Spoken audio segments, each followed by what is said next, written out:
ini saya akan membawakan satu khotbah, di mana khotbah ini dengan tema merdeka dari hukum dosa. Saya tahu ini saya akan bawakan dari Roma pasal 8 ayat 1 sampai 17. Sering juga yang bertanya kepada saya, Pak Pendeta, baca ayat ini susah untuk dimengerti.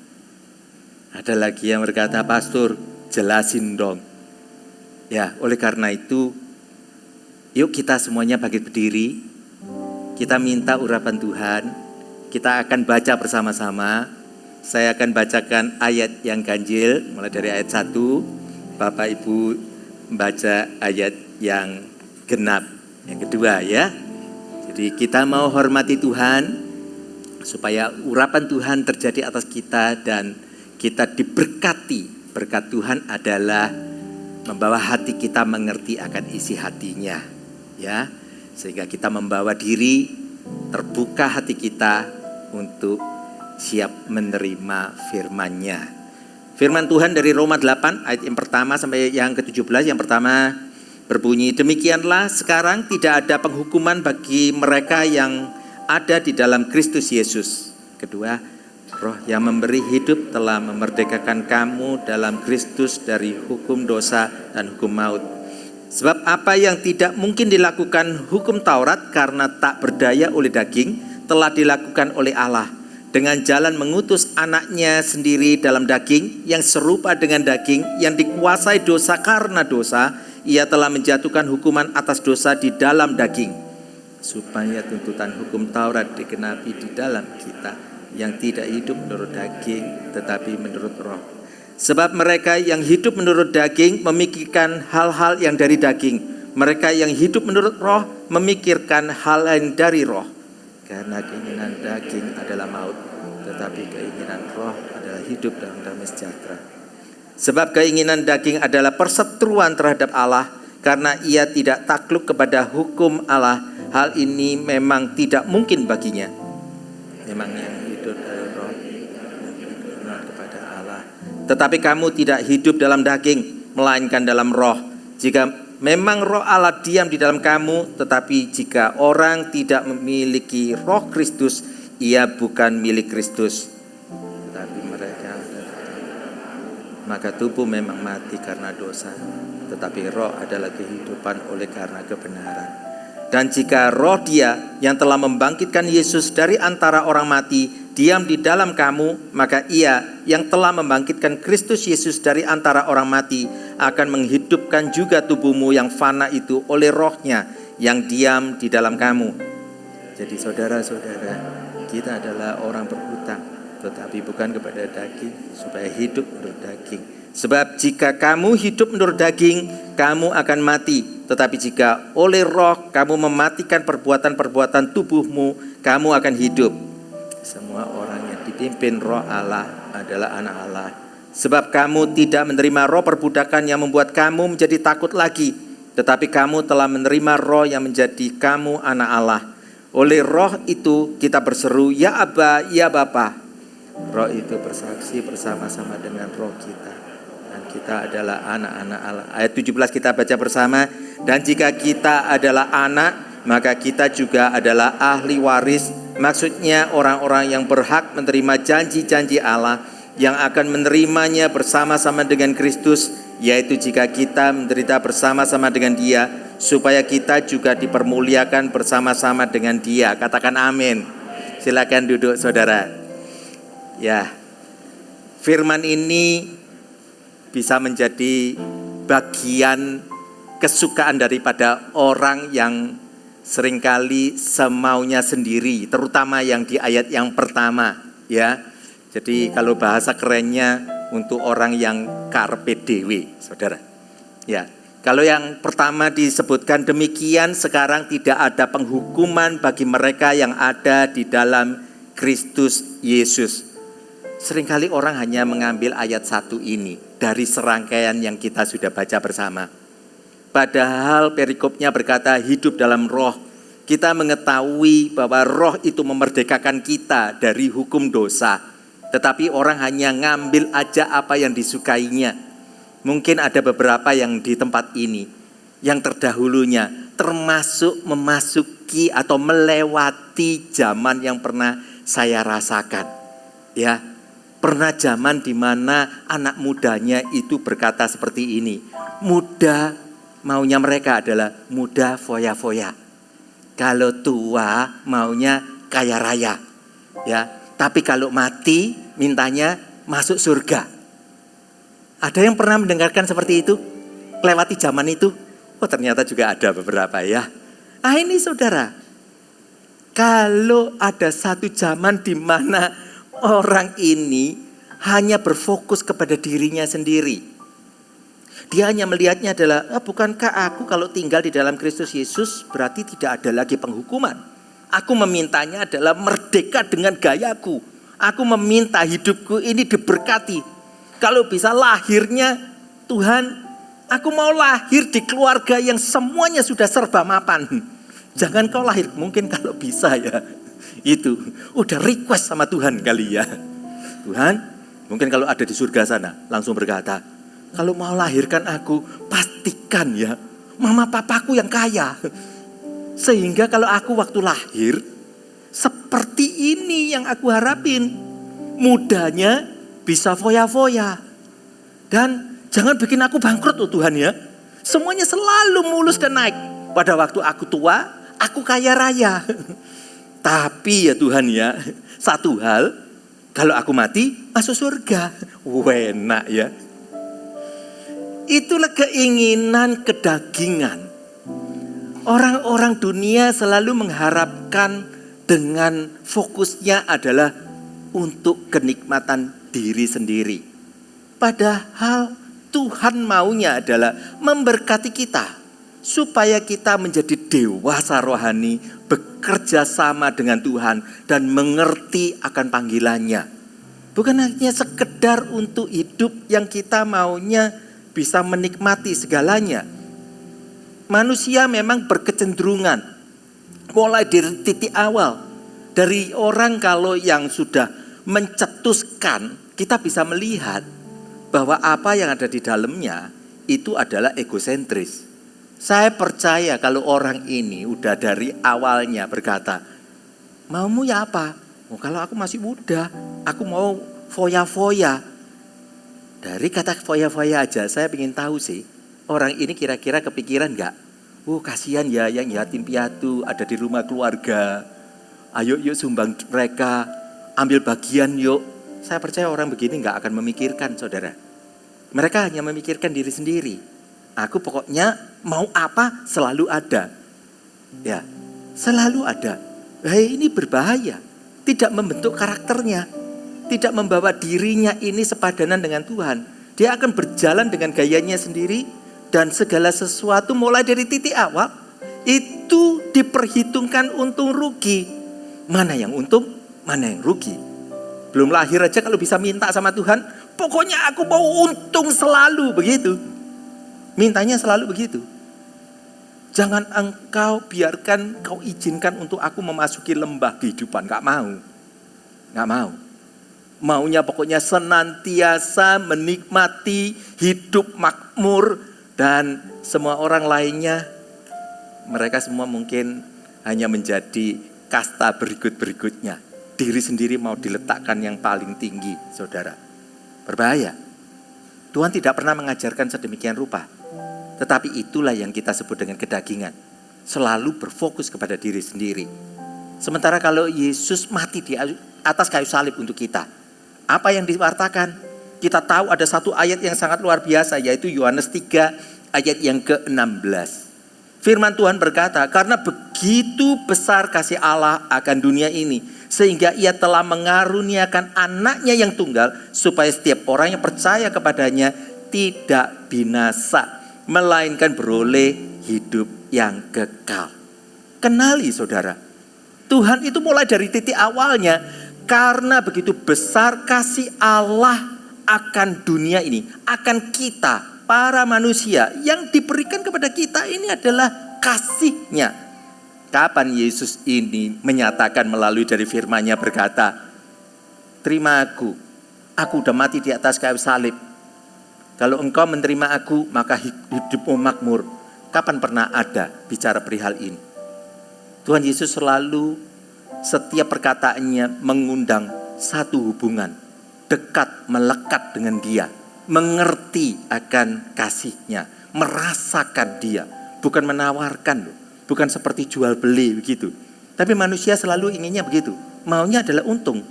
Selalu untung, rugi, untung, rugi. Jadi konsep manusia memperhitungkan segala sesuatunya. Ada sesuatu keuntungan apa? Ada benefit apa untuk diriku? Kalau nggak ada gunanya. Kalau kita hanya melihat sedemikian rupa, maka kita salah konsep. Karena kita datang ke tempat ini bukan untuk mencari untung, tetapi membangun hubungan. Katakan amin. Yesus akan tetap memberkati Bapak Ibu Saudara. Di dalam perjalanan, sekalipun saat-saat kita ini tidak mengerti, dikala kita tidak mengerti, Tuhan tetap sabar membawa hidup kita. Selama hati kita mau terbuka kepadanya, Tuhan akan bawakan koreksi.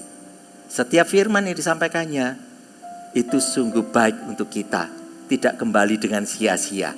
Tetapi firman itu menghidupkan, memerdekakan setiap daripada kita. Tuhan tidak pernah menjalin urusan untung rugi. Tetapi Tuhan itu menyatakan kasih-Nya kepada kita. Di ayat yang kedua dikatakan, Roh yang memberi hidup telah memerdekakan kamu dalam Kristus dari hukum dosa dan hukum maut.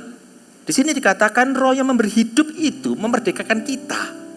Kembali lagi, jangan memiliki konsep yang salah. Bukan kita ini pokoknya kalau aku udah merdeka sakarpe dewe, kalau sudah merdeka semau gue. Enggak, saudara. Yang dimaksud di sini adalah apabila Roh Tuhan ada di dalam kita, kita disebutnya adalah orang merdeka. Yang dimaksud adalah kemerdekaan untuk melakukan kehendak Tuhan. Sehingga apa yang disebut dengan Galatia 5 ayat ke-22 itu berlaku atas kita. Karena kehidupan rohnya itu akan melahirkan buah-buah roh. Di sini dikatakan tetapi buah roh itu, buah roh ialah kasih, sukacita, damai sejahtera, kesabaran, kemurahan, kebaikan, kesetiaan, kelemah lembutan, penguasaan diri. Yang ini perlu untuk kita garis bawahi. Tidak ada hukum yang menentang hal-hal itu. Ini perlu untuk kita mengetahui. Yang dimaksud dengan merdeka adalah kita dapat melakukan firman Tuhan dan memuaskan roh kita. Kita tinggal di dalam Tuhan dan kita pun menjadi orang merdeka. Yang sini dikatakan dalam Kristus kita merdeka dari hukum dosa dan hukum maut. Yang dimaksud di sini adalah dosa dan maut itu ada, tetapi nggak bisa ngapa-ngapain kita. Kalau kita mau tinggal di dalam kemerdekaan Tuhan yang memerdekakan kita, maka maut tidak berlaku atas kita.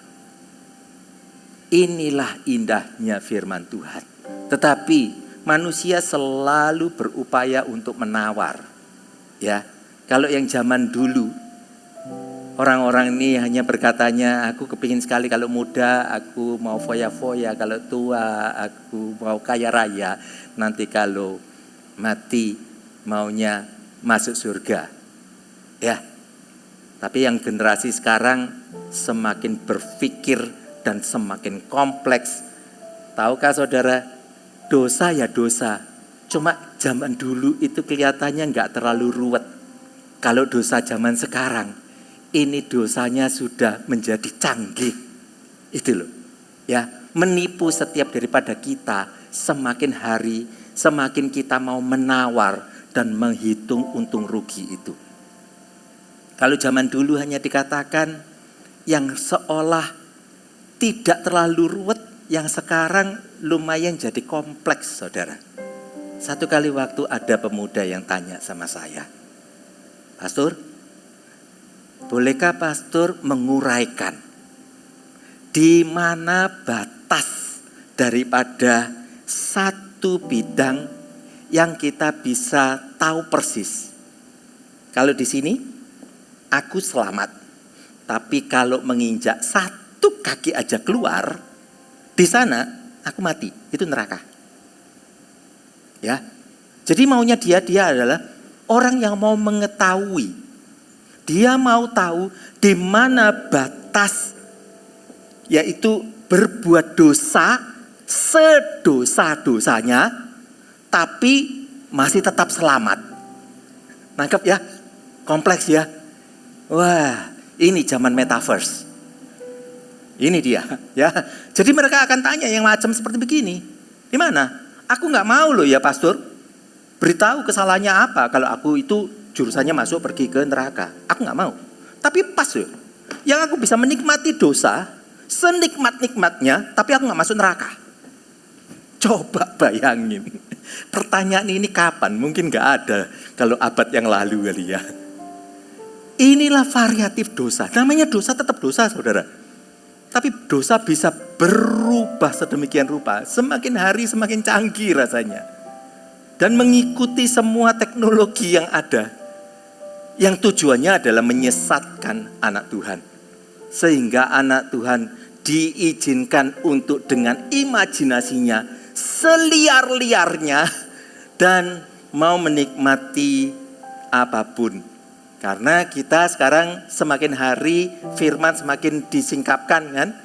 Ya, jadi mau merasakan nikmatnya katanya. Bukankah surga sudah turun ke dalam dunia? Wais, ini bukan kekudusannya, tetapi mau menikmati surga di dunia ini. Sak foya-foyai. Ini keinginan manusia.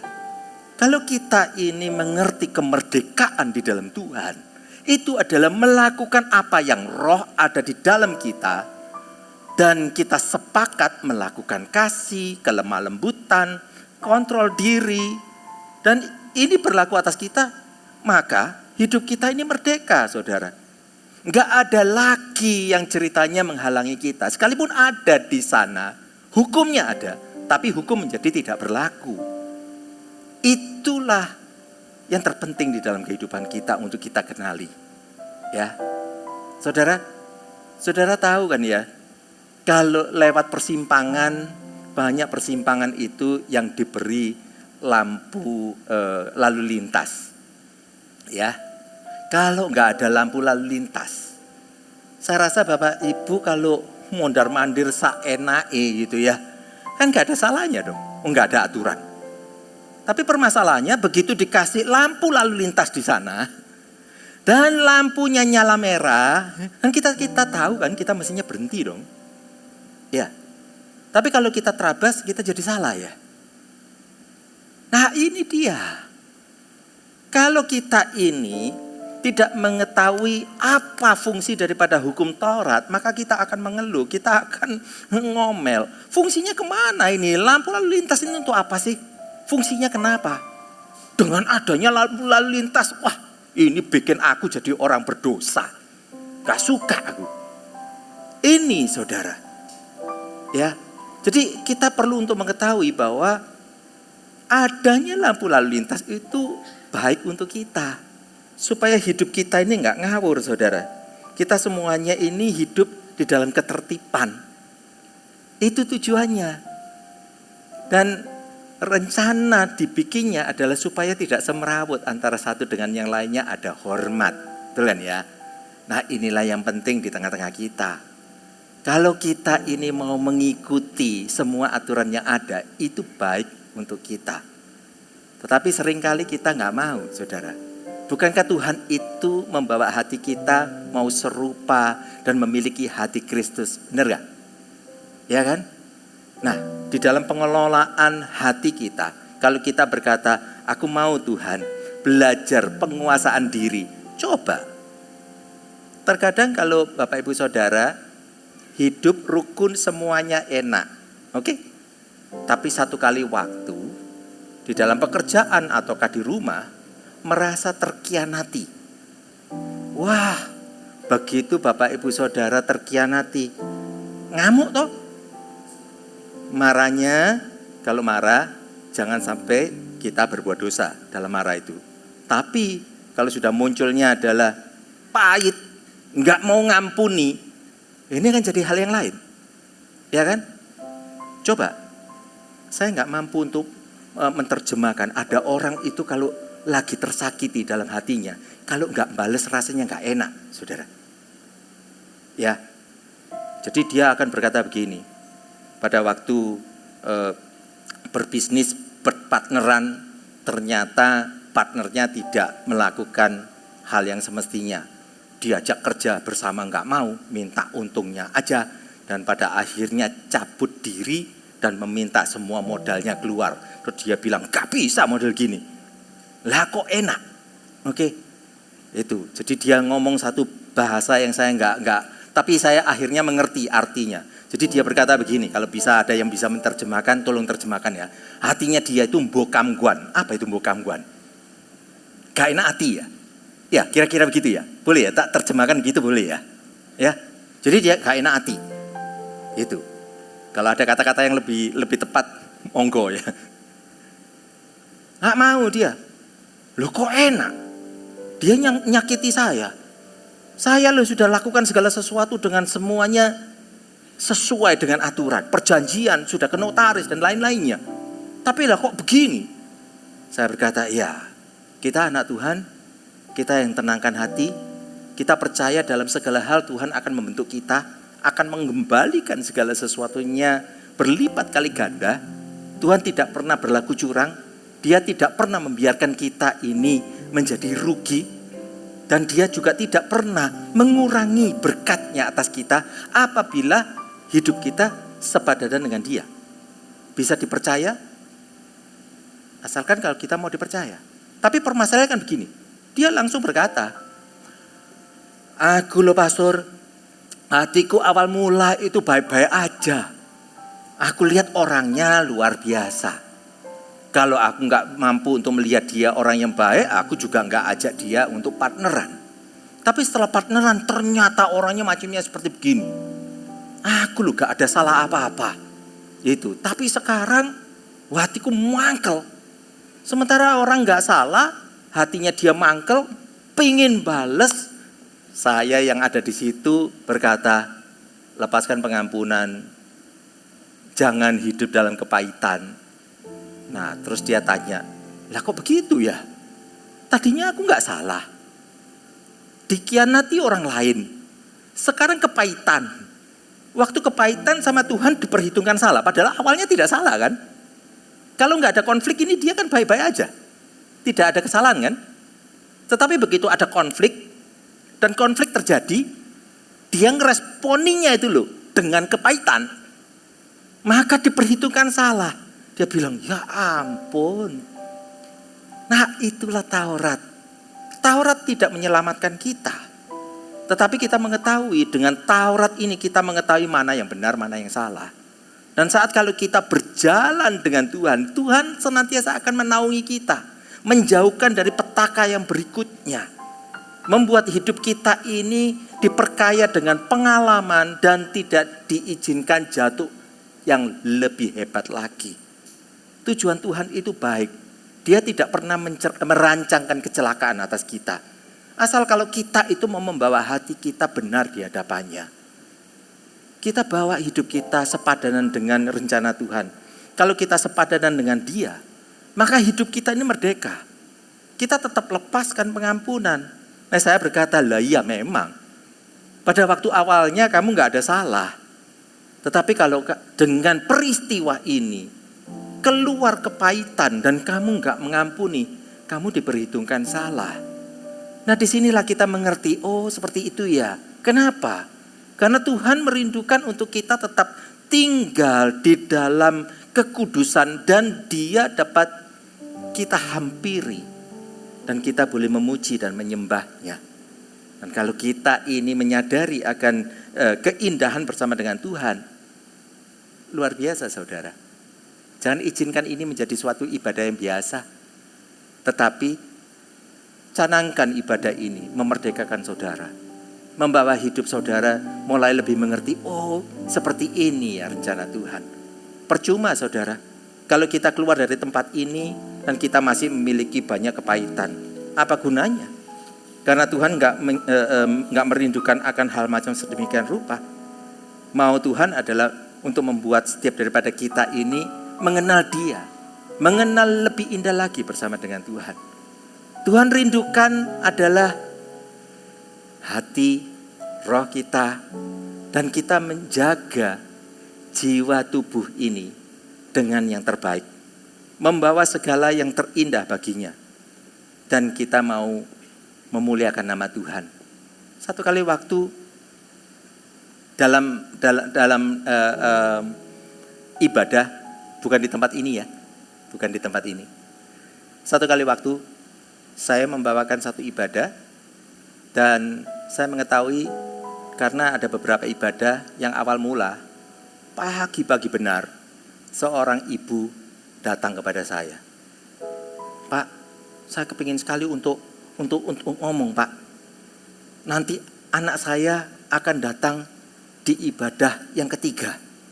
Tapi dua blekpol. Dia ngomongi orang tua nggak mau dengeri. Nggak bisa diapa-apain. Nah, terus bagaimana? Adakah komunikasi yang salah di rumah atau bagaimana? Enggak ada. Pokoknya dia itu karpe dewe. Nah, itu yang seperti tadi itu ayatnya ya. Dia bilang, udah, pokoknya aku ini enggak ada penghukuman di dalam Kristus Yesus. Aku mau datang di hadapan Tuhan, aku mau memuji, aku mau menyembah semaunya. Nah, orang tuanya lihat, ya ampun, kalau di rumah tidak mencerminkan kehidupan sebagai anak Tuhan.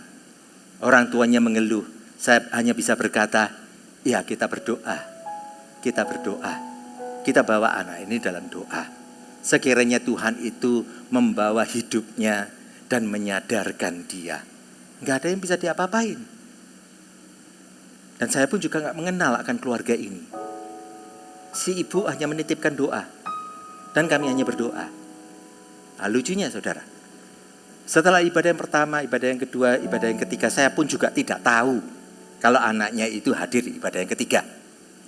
Ya, setelah semuanya lewat, saya keesokan harinya baru diberitahu. Saya baru dikabari.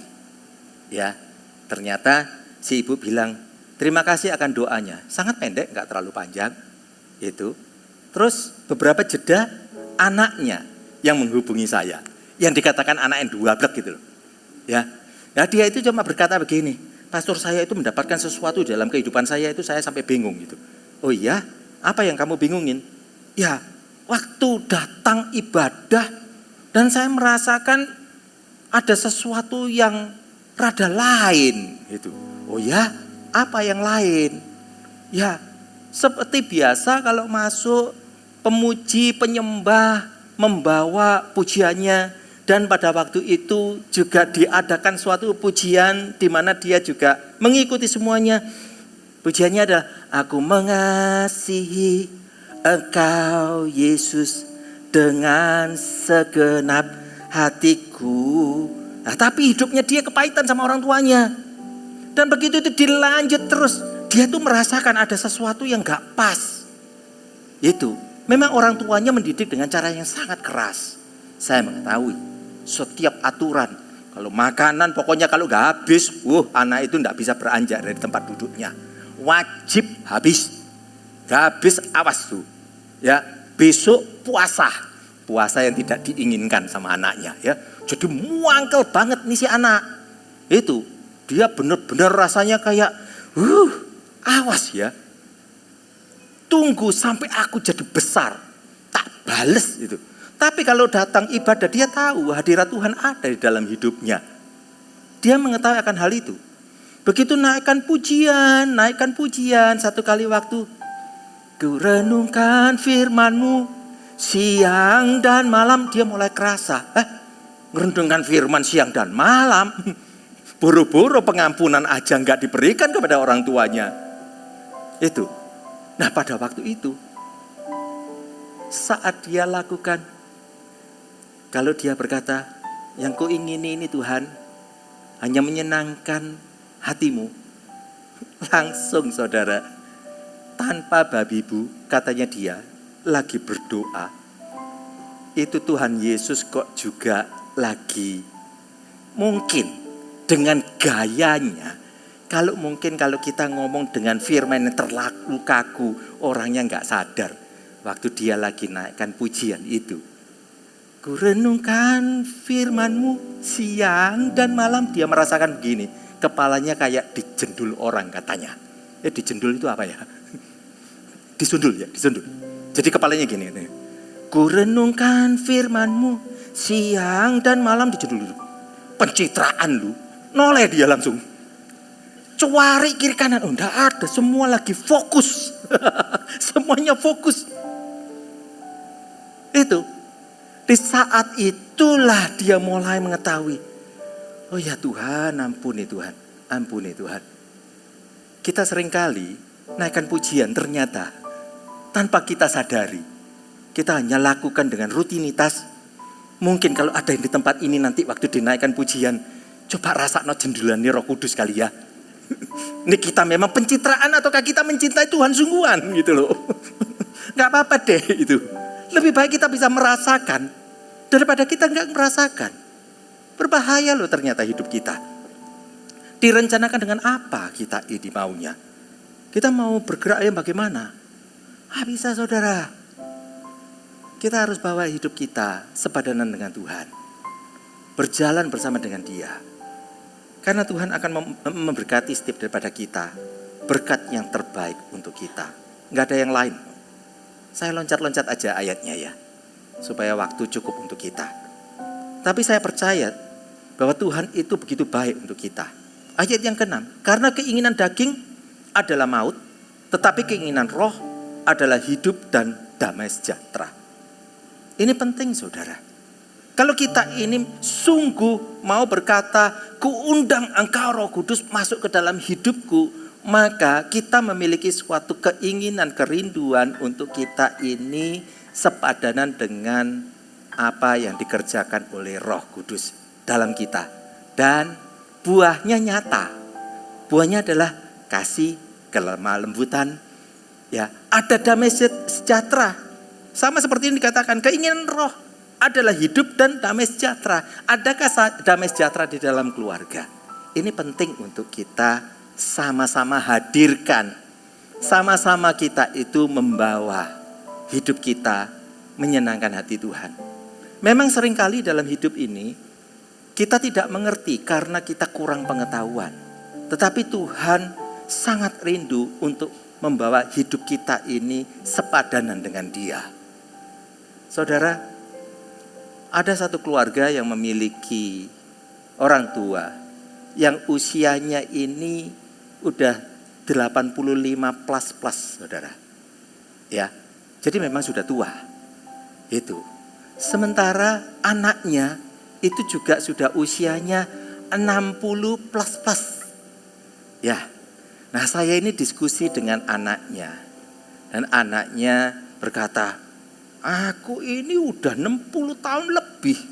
Tambah lama ini aku semakin merasakan kalau orang lain gak sepakat sama aku ya sudah.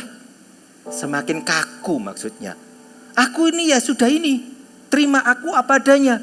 Termasuk dengan usiaku, termasuk kakunya. Dan gak mau berubah. Inilah saudara. Akhirnya terjadi suatu konflik. Konflik di dalam keluarga menurut saya konfliknya konflik yang biasa, yang bukan hal yang heboh. Tetapi untuk mereka, karena sekarang sudah tidak kerja dan ada di rumah dalam merawat orang tuanya, akhirnya karena setiap buka pintu kelihatan lagi, ya. Nah, di sana itulah terjadi suatu gesekan, ya. Nah, si anak bilang, aduh, merawat orang tua nggak mudah ya, kita tahu ya. Kalau orang sudah usia 85 plus, terkadang memang secara fisik itu tidak mampu lagi untuk menata, mengingat yang semestinya dilakukan. Nah, seringkali katanya itu kalau pergi ke toilet lupa ngeflas, lupa nyiram.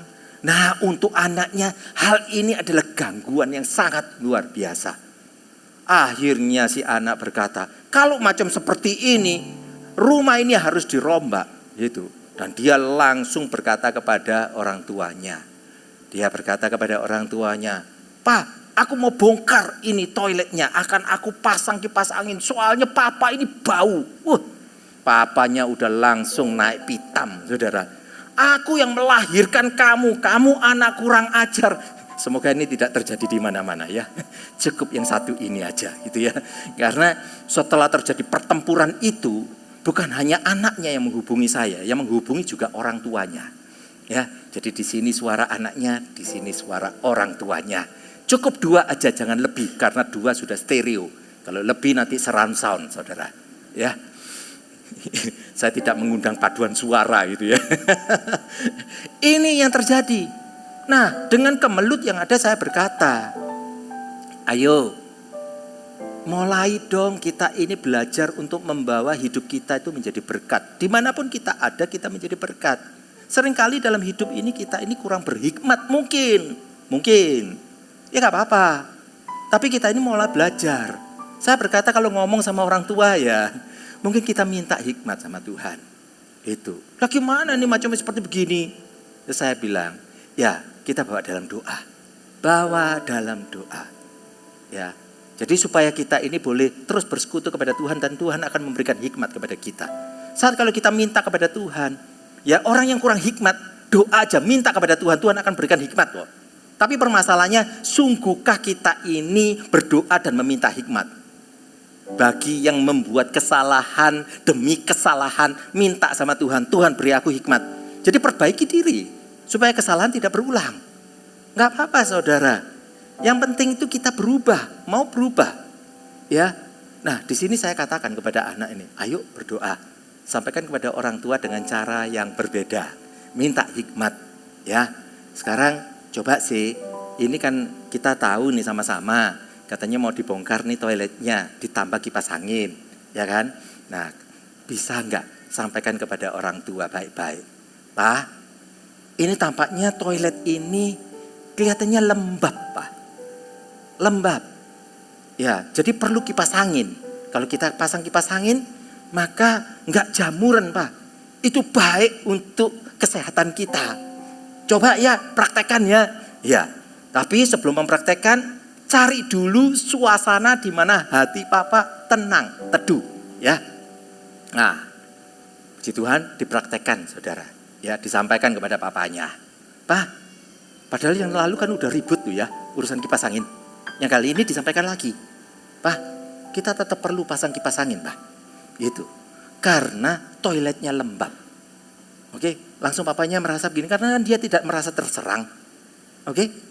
Dia hanya merasakan bahwa ini dipasang kipas angin supaya menghilangkan kelembapan, supaya tidak terjadi adanya jamur di dalam kamar mandi dan semuanya baik-baik. "Oh ya baik, kalau begitu pasang aja, bongkar aja." Nah ini loh saudara. Bisakah kita itu membawa damai sejahtera di dalam keluarga kita masing-masing? Minta hikmat sama Tuhan. Bagi yang kurang hikmat, minta hikmat Tuhan. Enggak apa-apa, bukan kebau sama kelembapan beda tipis-tipis lah. Ya, yang penting pokoknya kan memenuhi seperti apa yang diminta, ya kan? Bukan keinginannya hanya pasang kipas angin supaya semuanya itu tenang, damai sejahtera. Si anak bisa menikmati juga di sana dengan tidak terganggu dengan yang bau maupun yang lainnya. Sementara papanya sendiri, papanya juga tidak merasa terserang kan? Seolah seperti direndahkan. "Oh, ini papa udah ditua-tuakan. Lu nggak tahu ya dulu ya. Waktu kamu itu pemperan papa yang gantiin gitu." Nah ini kan saling serang saudara, gak ada selesainya. Gak akan ada habisnya. Ayo kita ini membawa kedamaian. Nah kita kalau tahu kita ini mau hidup di dalam roh, maka kemerdekaan akan terjadi dalam kehidupan kita. Katakan amin. Selama kalau kita sepakat dengan Tuhan, kita lakukannya, maka itu akan terjadi, menjadi berkat untuk kita. Memang dalam keluarga banyak sekali hal-hal yang pelik, banyak konflik dalam rumah tangga. Seringkali kita pun juga mendengarkan kan, kalau lagi konflik mungkin anaknya diusir. Ya, ada nggak yang macam seperti itu? Sekiranya tidak ada, tapi saya pernah mengalaminya. Saya diundang ke satu keluarga udah malam-malam gitu, udah jam 8 lebih. Konflik hebat. Terjadi konflik hebat di dalam rumah tangga. Jadi Wah, rame banget. Nah, kalau kita sudah tahu macam seperti begini, baiknya kita bagaimana? Ya, saya datang ke sana untuk mendengarkan semuanya. Saya beritahu ya Pak ya, anak yang macam seperti ini adalah anak yang kurang ajar, bla bla bla bla bla bla. Itu, saya sudah tidak mau lagi tinggal dengan anak ini. Sekiranya si anak ini tinggal aja di tempat yang lain. Nah, kalau tinggal di tempat lain itu terus siapa yang menjagai bapak ini? Bapak ini nggak merasa. Ya udah, pokoknya aku bisa. Gitu. Saya melihat ya tidak bisa. Memang nggak bisa, harus dirawat. Nah, sementara terus bagaimana? Satu kali waktu terjadi suatu kejadian. Kejadiannya adalah si anak ini lupa pamitan sama papanya. Oke? Dan si anak ini pergi. Begitu pergi, kembali si bapak nelpon saya. Aduh, anakku hilang. Dicari. Nanti ini pokoknya kalau sampai pukul 9, tolong ya Pak ya, tolong ya Pak ya, laporkan polisi. Saya bilang begini ya, namanya kalau waktu konflik, jangan didengarkan terlalu serius. Ya, terkadang ada beberapa hal itu yang perlu untuk dilewatkan aja. Lewatkan aja. Ya, kalau kita lewatkan, hati kita masih tetap tenang dan tidak ada konflik. Dan saya percaya orang tua tetap mencintai anaknya kok. Ya, untuk anak tetap hormati orang tua. Kemanapun anak pergi, orang tua itu tetap memiliki kasih yang gak ada batasnya. Ya, sekalipun terkadang diusir, tapi sekarang dicari. Itu takut kehilangan anaknya, saya dititipi suruh telepon ke polisi. Lucu ya?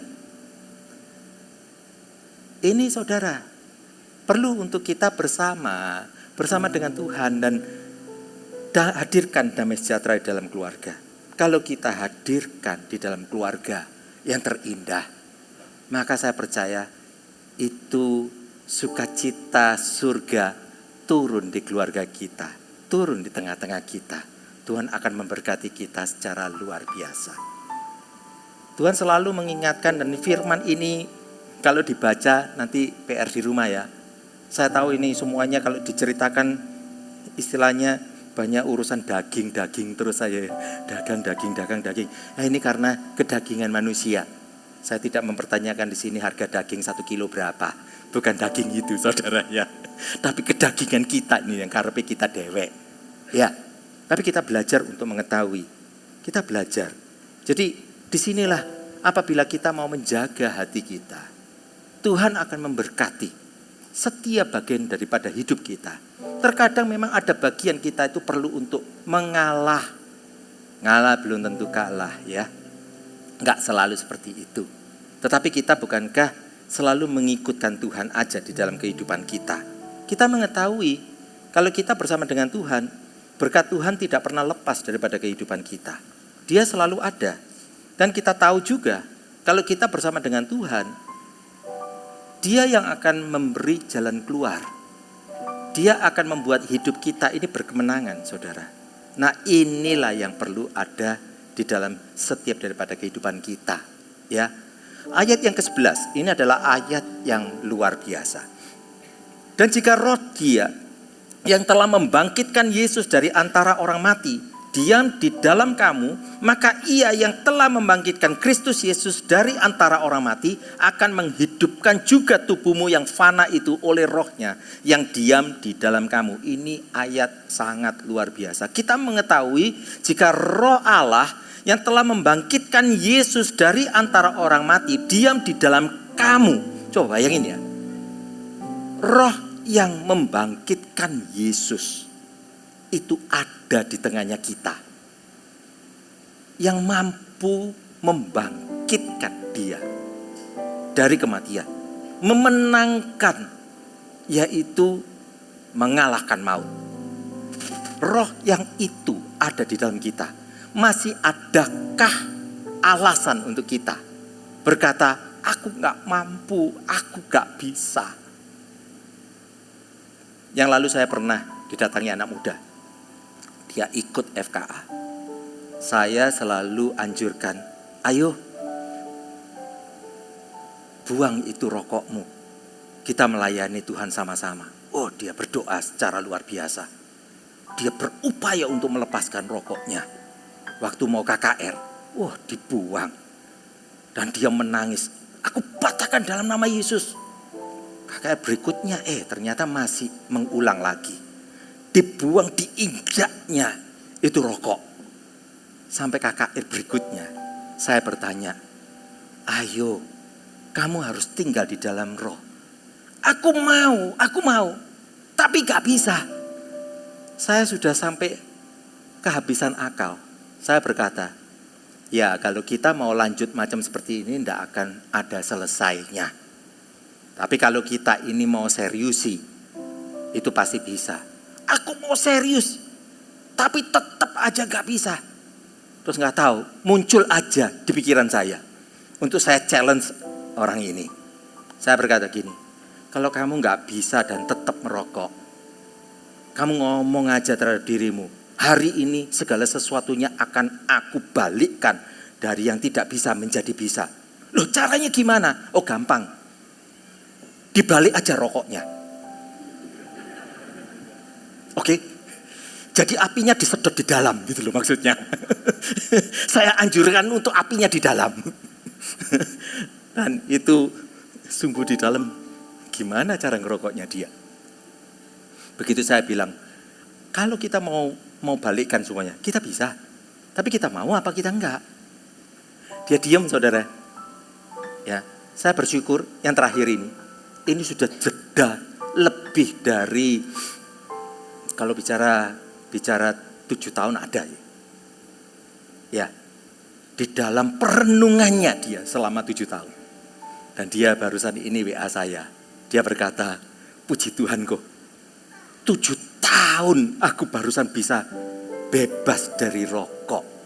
7 tahun saudara. Bukan hal yang mudah. Saya tahu memang tidak mudah. Tetapi asal kalau seseorang mau dengan sungguh, dengan gigih, pasti bisa. Katakan pasti bisa. Karena roh yang membangkitkan Yesus dari antara orang mati ada di tengah kita. Asal kita mau, itu bisa. Waktu, ya terkadang ada yang tarik ulur ya, kiri dan kanan. Tetapi yang paling penting, jangan pernah patah semangat. Ya kan? Coba kita tahu kan ya, kalau zaman dulu pada waktu semua binatang itu satu persatu, sepasang demi sepasang masuk ke dalam Bahtera Nuh. Ya kan? Mereka jejer dipanggil, itu kan dipanggilin semua ya. Harimau, singa, macan, terus anjing, kura-kura. Mulai direncanakan. Panggil kura-kura sebaiknya itu 3 hari sebelum. Karena kalau langsung dipanggil hari itu nggak masuk tuh, nggak nututi loh. Ya, ini yang manggil kurang hikmat, kira-kira begitu. Ya, tapi sekarang gimana kalau misalkan dipanggil lagi?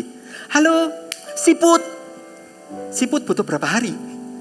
Lebih lambat lagi dari kura-kura. Ya kalau mau panggil mungkin seminggu kali ya. Baru siputnya bisa naik. Faktanya ada kan? Faktanya kan masuk. Faktanya kan kita sekarang masih kelihatan siput kan? Berarti siput ada tuh.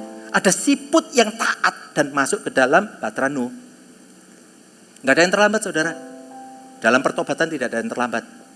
Asal mau. Asal mau aja. Asal kita mau. Itu terjadi atas kita. Perjuangan tentu. Kadang hardikan memang gak enak. Ya, saya diputus untuk komunikasi.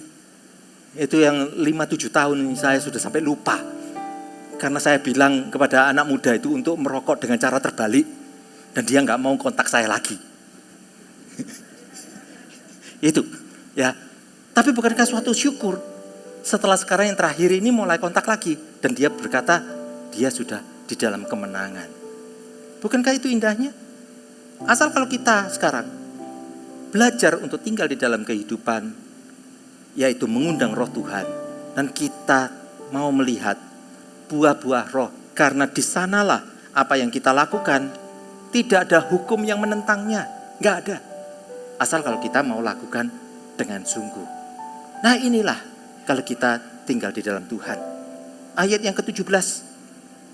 Dan jika kita adalah anak, maka kita juga adalah ahli waris. Maksudnya orang-orang yang berhak menerima janji-janji Allah yang akan menerimanya bersama-sama dengan Kristus, yaitu jika kita menderita bersama-sama dengan Dia, supaya kita juga dipermuliakan bersama-sama dengan Dia. Ini sesuatu yang luar biasa. Kalau kita ini melekat dengan Tuhan, Tuhan akan berkati hidup kita. Kita akan menerima janji-janjinya. Dia Allah yang menepati, bukan hanya sekedar gak apa-apa, nanti berkatmu luar biasa, nanti di surga enggak segalanya seperti itu. Di dunia pun kita sudah tahu, kalau kita menerima Tuhan Yesus sebagai juru selamat, hidup kita ini sudah menjalani kekekalan loh. Bukankah kita sudah menerima Dia? Bukankah kita sekarang ini sudah diselamatkan? Di dalam keselamatan Tuhan Yesus, kita ini sekarang terpanggil untuk membawa jiwa-jiwa yang hilang. Maka dari itu nanti September ini kita akan lakukan, yaitu CG Fun. CG Fun adalah mengundang banyak orang. Kita belajar untuk mengenalkan hadirat Tuhan kepada mereka. Dan kita belajar di dalam 1 bulan ini bagaimana caranya menginjil. Jangan-jangan kita itu menjadi orang-orang yang hanya bisa merasakan di dalam hati, tetapi kita sendiri tidak mampu untuk mengungkapkannya. Sekarang ini kenapa kok kita ini selalu panggil, ayo yuk kita join ikut CG, masuk ke dalam CG untuk kita diperlengkapi. Karena kita mengetahui bahwa hidup kita ini sudah diselamatkan. Kalau kita tahu kita sudah diselamatkan, ayo hidup kita juga bermitra dengan Tuhan, membawa jiwa-jiwa yang lain boleh berjumpa dengan hadirat Tuhan. Terkadang apa yang ada di dalam hidup kita bisa merasakan gak nyaman. Ya sama seperti ini. Jika kita menderita bersama-sama dengan Dia. Apa yang dimaksud dengan menderita bersama dengan Dia? Yaitu kita itu menyampingkan bagian daripada kehidupan kita. Buru-buru ngapain ya? Harus pergi tiap Selasa, ikut CG dan lain-lainnya. Nah, bukankah itu sesuatu yang indah? Kita itu mau masuk bersama dengan Tuhan. Kita merasakan Dia Allah yang sungguh luar biasa. Dalam hidup memang ada bagian yang kita perlu untuk sampingkan sejenak. Tetapi di sanalah kita bisa mendapatkan hadiratnya, merasakan Dia, dan di mana kita sendiri tahu kalau kita itu berjalan bersama dengan Dia. Ada bagian dalam hidup terkadang memang kita perlu untuk sisihkan. Ada sesuatu yang kita terkadang nanti dulu. Saya mau kesaksian, tetapi tolong ya, kalau yang satu ini jangan ada yang berkata, oh ternyata item itu yang Pak Liang suka. Yuk kita bondong-bondong dan bombardir Pak Liang supaya Pak Liang kenyang dengan item itu. Jangan ya. Oke, janji ya, promise ya. Oke, saya kasih tahu begini. Saya ini gak tahan dengan pedas, soya. Ya, jadi kalau yang di bagian green room tahu, Pak Liang mau pedas? Oh enggak. Selalu saya tolak. Tapi ada satu item yang namanya botok. Botok kalau enggak rodok pedes, enggak enak. Itu nih rodok pedes dikit itu, wah, sencing ping. Gitu, nggarakno netes ini saudara. Ya, nah itu saya senang. Tetapi kalau saya makan, saya jamin dalam 1 hari bisa 1 hari setengah itu perut saya ini mules dan merasa panas, saudara. Ya, itulah, saudara. Hari ini saya mau khotbah 5 kali. Kemarin malam, sadus bodoh datang di rumah. Saya buka, aduh Tuhan, ini aja sencingping ini, godaan ini sungguhan. Pengen nyoba nyicip 1, tapi saya ingat, enggak. Bisa bayangin kalau saya datang pergi ke sini itu ya, mau khotbah sama pegang-pegang perut gini. Terus ngomong, kenapa Pak Liang mules? Apa gara-gara makan botok? Itu sungguhan saudara, gak lucu menurut saya, ya kan? Ya, ada bagian di dalam hidup kita itu memang kadang-kadang itu menderita untuk meletakkan sejenak. Untuk kita itu masuk dalam kemuliaan Tuhan bersama, kita sama-sama hari ini bisa menikmati. Ini loh bagian dari hidup kita. Ya, saya percaya Tuhan itu tahu kok. Dan saya pun juga mau mengesampingkan. Saya tahu itu saya suka. Saya suka, tapi ya saya harus berhati-hati karena efek sampingnya. Ya, jadi saya harus tahu persis di mana hari libur saya aja nanti. Saya bisa menikmatinya. Nah, pernah kan saya rasa ini ya, Yang macam seperti gini, ibu-ibu yang suka makan lomboknya bukan, padahal saya cuma sedikit soro itu ya. Yang suka makan lombok itu loh. Wih, lap, tapi ya yang ngomel kadang kala. Wih. Yang ngomelnya ada dua, satu senep, yang satu harganya mahal. Ngomel biasanya gitu. Wih, entek aku tapi sakjane kurang, tapi iki larang gini pasar. Iki repot iki ya. Kita itu sisihkan hal-hal macam seperti ini. Kalau kita mau bersama dengan Tuhan, pasti kita diberi kesanggupan. Saya undang untuk pemusik maju. Dan kita sama-sama boleh hidup dalam kemenangan di dalam Tuhan.